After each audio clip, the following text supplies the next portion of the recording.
Assalamualaikum warahmatullahi wabarakatuh. Salam sejahtera untuk kita semua. Sehat selalu, jaga persatuan, tebarkan kedamaian, keadilan, dan keberadaban. Sahabat Portalika dimanapun Anda berada, saat ini saya ingin membahas peraturan KPU terkait dengan tahapan penyelenggaraan pemilu 2024 yang beberapa waktu yang lalu sudah kita diskusikan dengan beberapa pimpinan partai politik maupun penyelenggara. Ada beberapa catatan penting dalam proses demokrasi yang berintegritas itu yang selalu menjadi impian kita, di mana tahapan pemilu itu khusus di bidang kampanye ini menyisakan dua persoalan penting yang mesti kita selesaikan, khususnya kepada penyelenggara maupun peserta pemilu. Peraturan KPU nomor 3 2022 itu ada beberapa isu strategis. Tetapi pada kesempatan ini nanti saya melalui kata kita ini kita akan membahas beberapa isu. Ketemu kembali dengan saya di kata kita, awal cerita kita.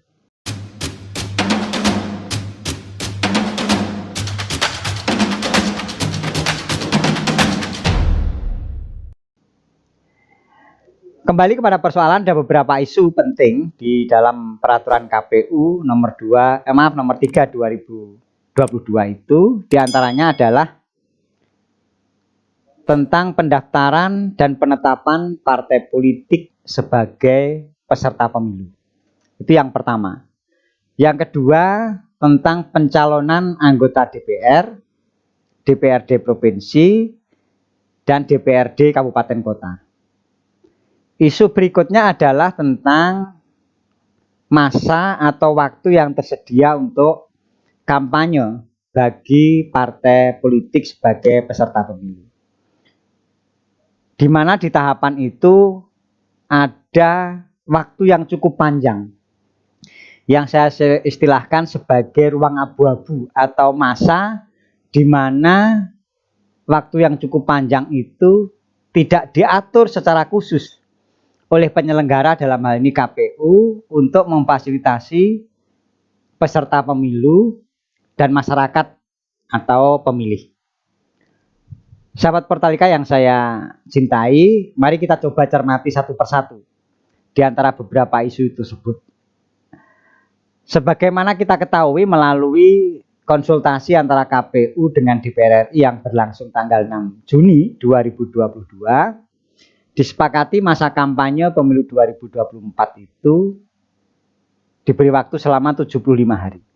Kampanye ini baik untuk partai politik peserta pemilu beserta kandidatnya maupun calon anggota DPD atau Dewan Perwakilan Daerah, dan juga untuk pemilu presiden dan wakil presiden di 2024.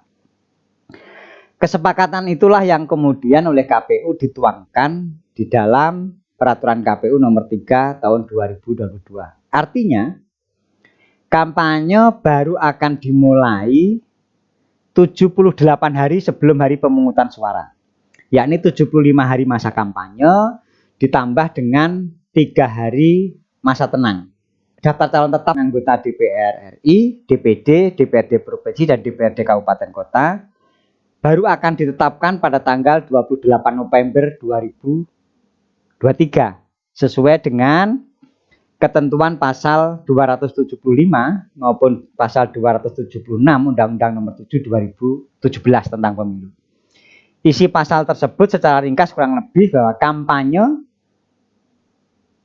dalam bentuk pertemuan terbatas, pertemuan tatap muka, penyebaran bahan kampanye kepada umum, dan pemasangan alat peraga di tempat umum dilaksanakan sejak 3 hari setelah ditetapkannya calon tetap atau daftar calon tetap anggota DPR, DPD, DPRD provinsi dan DPRD kabupaten kota untuk pemilu anggota DPR, DPD, DPR, dan DPRD, serta untuk pasangan calon presiden dan wakil presiden sampai dengan dimulainya masa tenang.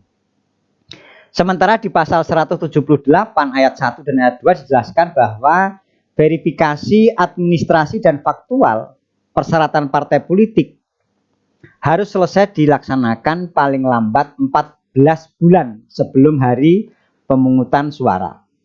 Begitu juga penetapan partai politik sebagai peserta pemilu sebagaimana ketentuan di pasal berikutnya, yakni pasal 179 ayat 1 dan ayat 2 dilakukan paling lambat 14 bulan sebelum hari pemungutan suara. Ini berarti KPU harus sudah menetapkan partai politik peserta pemilu 2024 pada tanggal 14 Desember tahun 2022 atau tahun ini.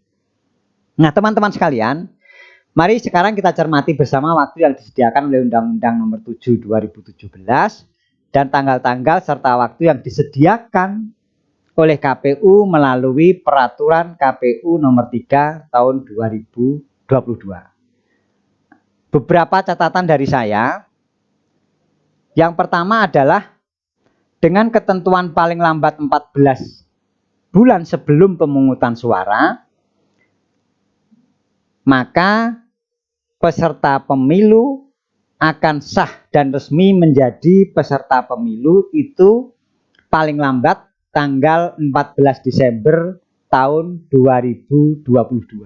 Setelah ditetapkan sebagai partai politik peserta pemilu, tahapan selanjutnya nanti partai politik yang telah sah menjadi peserta pemilu akan mengajukan calon anggota DPR, DPRD provinsi, dan DPRD kabupaten kota. Dengan penetapan tanggal 14 Desember 2022 sebagai peserta pemilu, mestinya partai politik memiliki waktu yang cukup memadai atau memiliki waktu yang cukup lama untuk melakukan dalam tanda kutip kampanye. Karena sesuai dengan ketentuan Undang-Undang Nomor 7 tahun 2017 tadi saya sampaikan bahwa peserta pemilu anggota DPR, DPRD provinsi dan DPRD kabupaten kota adalah partai politik maksud saya.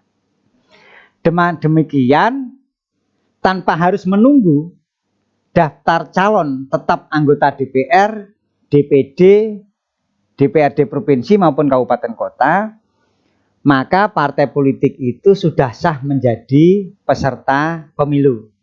Namun, dalam catatan, sesuai dengan ketentuan sistem pemilu kita proporsional dengan daftar calon terbuka, maka ketentuan masa kampanye dilaksanakan setelah daftar calon anggota DPR, DPRD provinsi dan kabupaten kota itu ditetapkan.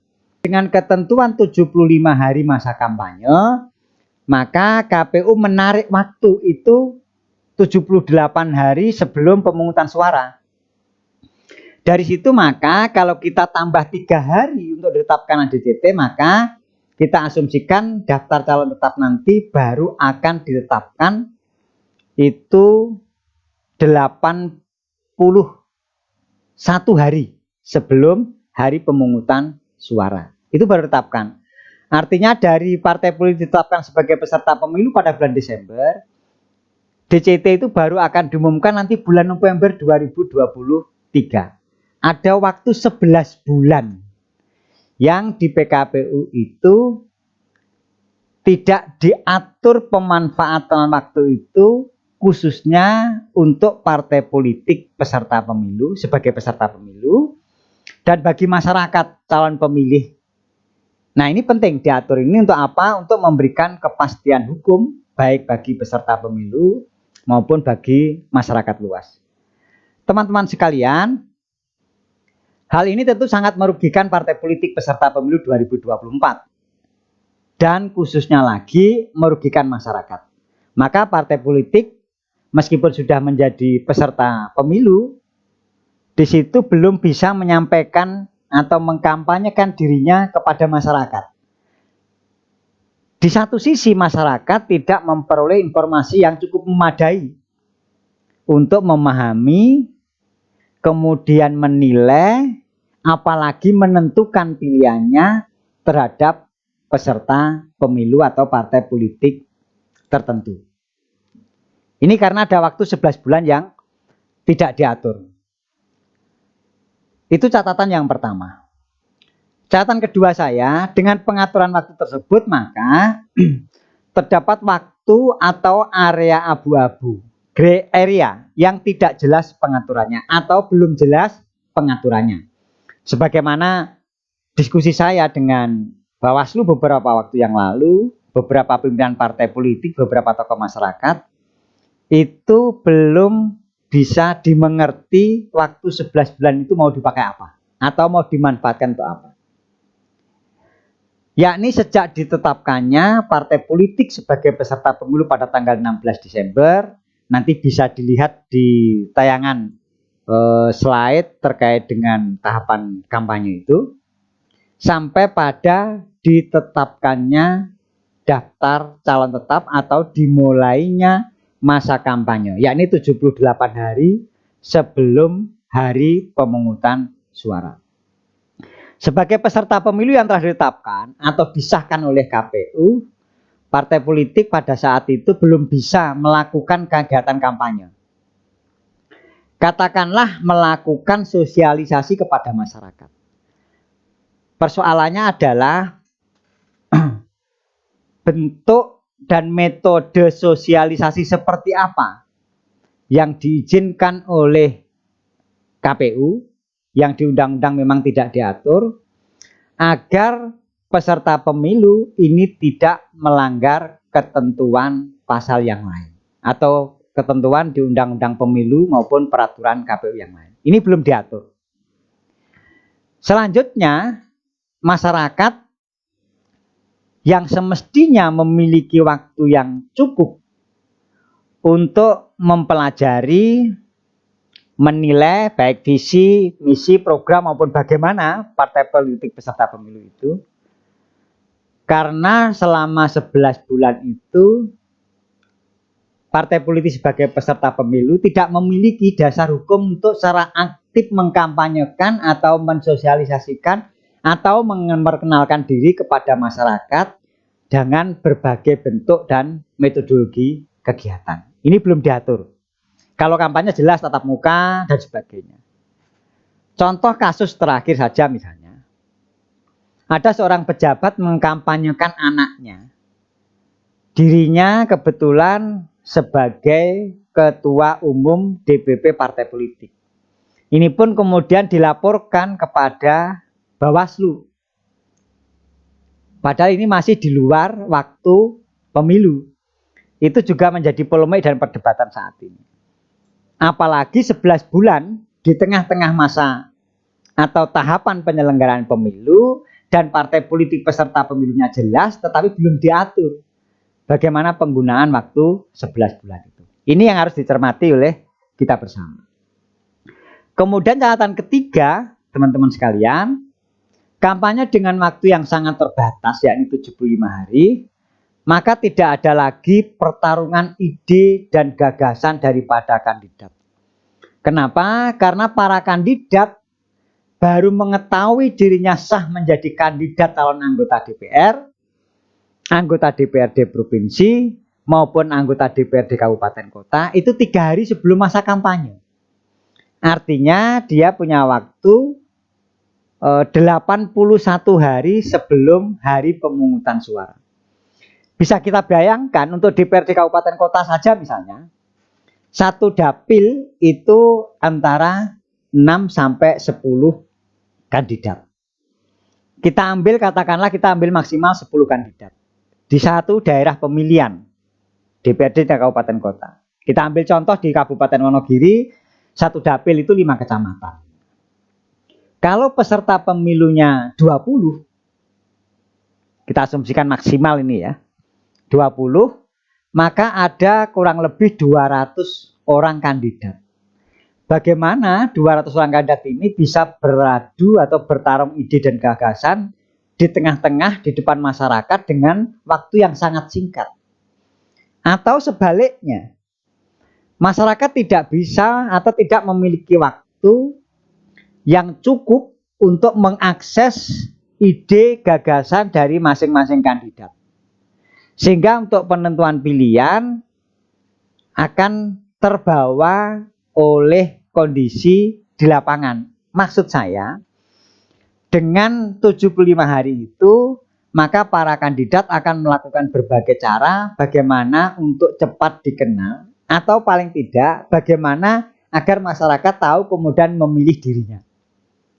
Di sini masyarakat tidak memiliki waktu yang cukup untuk membandingkan, untuk mengevaluasi mana kira-kira kandidat terbaik bagi pilihannya yang nanti akan membawa aspirasi dirinya selama 5 tahun ke depan. Oleh karena itu sering di masyarakat diistilahkan, ya kalau kita tidak tahu kandidatnya ya kita mengikuti petunjuk. Apa maksudnya? Petunjuk yang dimaksud adalah money politik. Kondisi inilah yang akan menyebabkan pemilu itu terancam dari sisi atau aspek keadilan dan integritasnya. Teman-teman sekalian, dengan 75 hari waktu yang tersedia, kita bisa membayangkan nanti di lapangan yang terjadi bukan adu ide dan gagasan, tetapi yang terjadi adalah parade atau pawai atribut. Atau yang terjadi adalah atribut competition atau kompetisi atribut partai. Apalagi kita lihat beberapa partai politik saat ini mengambil kebijakan untuk mengkampanyekan partai politiknya dan tidak boleh mengkampanyekan kandidatnya. Sekalipun ketentuan ini, kebijakan ini jelas-jelas melanggar sistem pemilu kita yang proporsional dengan daftar calon terbuka, di mana jumlah terbanyak yang akan menduduki kursi yang diperoleh partai politik.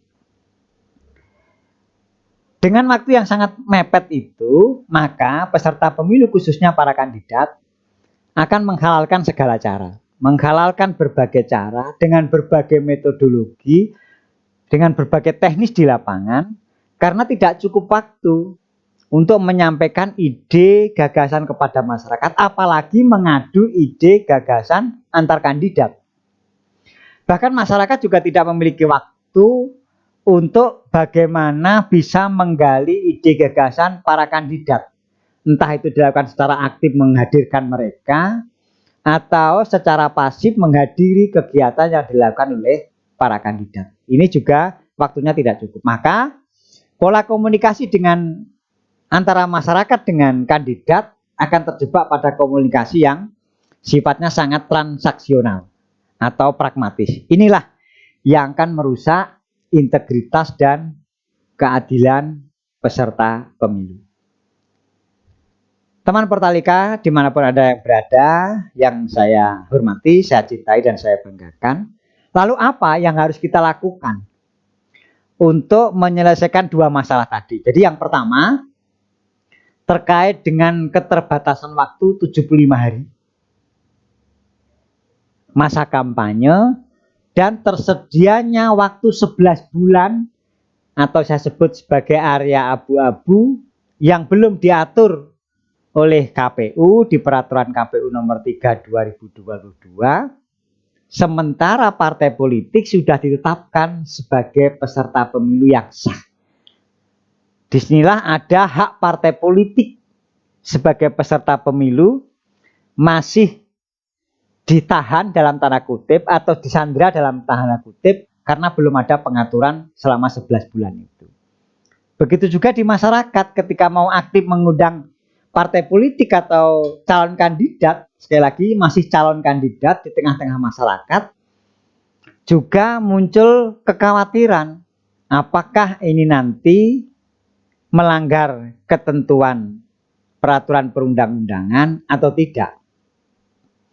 Oleh karena itu kita perlu ada kepastian hukum agar proses penegakan hukum bisa berjalan secara adil dan berintegritas. Lalu apa yang dilakukan oleh KPU dan masyarakat? Ada beberapa hal yang bisa saya sampaikan pada kesempatan ini. Yang pertama adalah KPU harus membuat kebijakan. menambah regulasi untuk memanfaatkan waktu 11 bulan pasca ditetapkannya partai politik sebagai peserta pemilu 2024. Kenapa ini harus diatur? Untuk menjamin ada kepastian hukum, baik bagi peserta pemilu maupun khususnya bagi masyarakat luas yang nanti akan menjadi pemilih untuk menentukan pilihan partai politik yang sesuai dengan yang dikehendaki oleh pemilih. Kebijakan ini harus dibuat dengan berpihak kepada kepentingan masyarakat, yakni agar masyarakat memiliki akses informasi yang cukup waktu. Dengan pengaturan waktu 11 bulan sebelum kampanye, di samping akan memberikan kepastian hukum bagi semua pihak, juga memudahkan semua pihak dalam mensikapi jika dalam perjalanan terjadi pelanggaran hukum di kemudian hari. Saya beri contoh. Beberapa pengalaman pemilu sebelumnya, ketika awal-awal setelah informasi, ketika ada waktu jeda cukup panjang antara ditetapkan partai politik sebagai peserta pemilu dengan dimulainya kampanye, maka terjadi polemik yang tidak terselesaikan terkait dengan kegiatan, aktivitas atau apapun yang disampaikan oleh peserta pemilu. Apapun alasannya, entah dengan alasan sosialisasi, alasan apapun itu akan jadi polemik karena tidak ada kepastian di situ. Kemudian di beberapa kali pilkada dan 2 kali pemilu terakhir termasuk 2019, kampanye memiliki waktu cukup panjang, yakni dimulai dengan 3 hari setelah DCT diumumkan. Waktunya cukup panjang karena DCT ditetapkan oleh KPU secepatnya setelah partai politik ditetapkan sebagai peserta pemilu. Sementara saat ini yang diatur bukan DCT-nya kapan ditetapkan, tetapi waktu kampanyenya yang disepakati antara KPU dengan DPR RI, dalam hal ini Komisi 2. Itu yang saran saya yang pertama. Dengan memanfaatkan waktu tersebut, maka akan memberikan akses yang cukup luas bagi kita semua, bagi semua elemen masyarakat, bagi semua pihak, seluruh stakeholder di pemilu akan memberikan waktu yang cukup leluasa untuk mengadu, membandingkan ide dan gagasan antar peserta pemilu maupun kandidat calon anggota DPR, DPD, DPRD provinsi, DPRD kabupaten kota, maupun waktu yang cukup untuk melihat kandidat calon presiden maupun wakil presiden. Itu yang pertama, saran saya. Kemudian catatan saya yang kedua, khusus kepada partai politik calon peserta pemilu, kita dorong untuk melakukan komunikasi dan koordinasi dengan penyelenggara, dalam hal ini KPU dan Bawaslu RI. Untuk apa? Untuk mendiskusikan, merumuskan pemanfaatan jeda waktu yang cukup panjang tersebut, yakni sejak ditetapkannya partai politik sampai dimulai kampanye, itu kira-kira kegiatan atau aktivitas apa saja yang boleh dan bisa dilakukan oleh partai politik peserta pemilu maupun masyarakat yang nantinya secara aktif bisa menggali informasi terhadap partai politik yang bersangkutan. Hasil komunikasi dan koordinasi antara KPU dengan partai politik ini harus dituangkan dalam bentuk peraturan KPU agar tadi seperti saya sampaikan di depan untuk memberikan jaminan kepastian hukum. Kemudian yang ketiga, kepada masyarakat kita dorong untuk secara aktif mencari informasi dengan berbagai cara, termasuk di dalamnya kelompok-kelompok masyarakat mestinya bisa secara aktif mengundang, menghadirkan partai politik maupun para kandidat di tengah-tengah lingkungannya. Untuk apa? Untuk mendialogkan, mendiskusikan apa kira-kira visi, misi, program atau ide gagasan dari partai politik peserta pemilu yang sudah disahkan oleh KPU tersebut. Oleh karena itu, masyarakat juga bisa mendorong agar KPU dan partai politik yang tadi saya usulkan di depan untuk secara aktif melakukan koordinasi, berkomunikasi agar lahir ketentuan atau peraturan KPU yang mengatur pemanfaatan waktu selama 11 bulan.